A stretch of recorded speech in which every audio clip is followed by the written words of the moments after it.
বন্দে পুরুষোত্তমম। আজকে আমাদের বিশেষ যে কর্মসূচি সাফাই অভিযান, সেই সম্পর্কে একটু বলছি। আমরা সবাই পরম প্রেমময় শ্রী শ্রী ঠাকুরের অনুকূলচন্দ্রের দীক্ষিত। ঠাকুর আমাদের অনেক কিছু শিখিয়েছেন।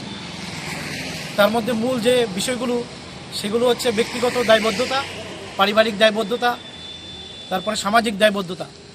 আমাদের সমাজের প্রতি যে কর্তব্য, সেই সামাজিক দায়বদ্ধতা নিয়ে আমরা আজকে নেমেছি সাফাই অভিযানের কর্মসূচি হিসেবে। আমাদের গান্ধীগ্রাম মন্দিরের যে আশেপাশে গান্ধীগ্রাম বাজার, সেখানে একটু সাফাই অভিযান করার জন্য। ঠাকুর আমাদের সবসময় শিখিয়েছেন যে প্রতিবেশীকে নিয়ে চলতে, পারিপার্শ্বিককে নিয়ে চলতে, সবাই বন্ধু বান্ধব সবাইকে নিয়ে ভালো করে সুন্দরভাবে চলতে এবং আনন্দে থাকতে, এবং সেই যাতে চলতে পারি আমরা ভালোভাবে সুশৃঙ্খলভাবে সবাইকে নিয়ে, সেটাই হচ্ছে আসল কাজ। সেটাই আমাদের ঠাকুর শিখিয়েছেন। এবং সেই ঠাকুরের পথ ধরে আমাদের পঞ্চম পুরুষ যিনি অবিন দাদা, তিনি আমাদের প্রতিনিয়ত শেখাচ্ছেন।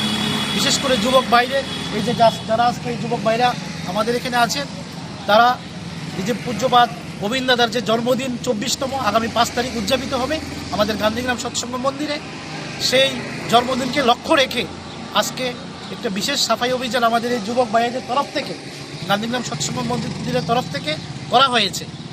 এবং সেই দায়বদ্ধতা সামনে রেখে আমরা সমাজের প্রতি যদি একটু কিছু করতে পারি, আমাদের গান্ধীগ্রাম সৎসঙ্গ মন্দিরের তরফ থেকে এবং এই যুবক ভাইদের তরফ থেকে আমরা নিজেকে সার্থক মনে করব, যাতে আমরা ঠাকুরের পথ ধরে অবিন দাদা যে পথ দেখাচ্ছেন আমাদের আগামী প্রজন্মের জন্য, সেই পথকে যাতে আমরা সুশৃঙ্খল সুগঠিত করতে পারি, সবাইকে নিয়ে চলতে পারি, আনন্দে থাকতে পারি সবাইকে নিয়ে, সেটা চেষ্টা করব।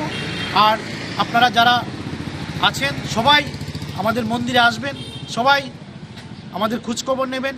আমাদের গান্ধীগ্রাম মন্দিরে একটা সুন্দর মন্দির তৈরি হবে, সেই মন্দিরে যাতে সবাই আসবেন,